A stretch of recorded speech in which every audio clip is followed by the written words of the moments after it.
Welcome back. We're continuing the news. The Department of Charities and Friendly Societies is defending its decision to deny reggae dancehall artist Buju Banton's request to establish a foundation. The Charities Act does not allow for persons previously convicted to be on the board of any charitable organization. Javon Keys reports. It's still not an easy road for Grammy-winning reggae dancehall artist Mark Buju Banton Marley.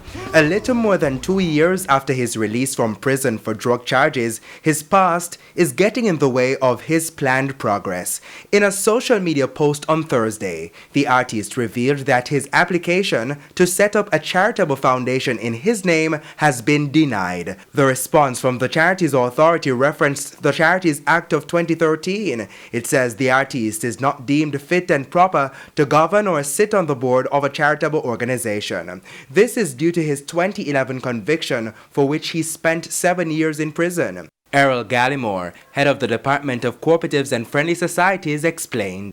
We are of the opinion that he has not satisfied this particular criteria to be fit and proper.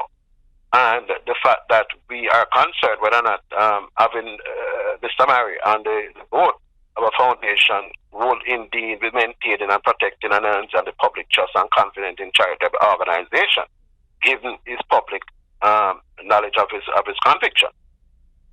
So we don't feel that he has met that particular criteria. Mr. Gallimore clarified who the Act deems fit and proper. It basically requires that the person should not be convicted of an offense involving dishonesty, and who, most importantly, in the opinion of the authorities, a person of sound probity and is able to exercise competent, diligence, and sound judgment in fulfilling the responsibility to carry the charitable organization function. So we ensure that it fits within the four corners of the law, and it has nothing to do with any personality or who the person are. It is a matter of satisfying the criteria. But Buju isn't out of options. In this particular reference case, one of the options which is available to anybody who is refused is for the person to be replaced.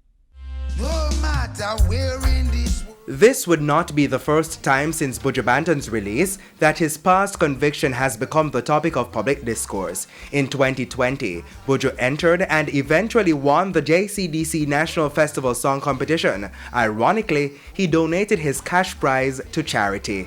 Javon Keys, TVJ News. I have to show.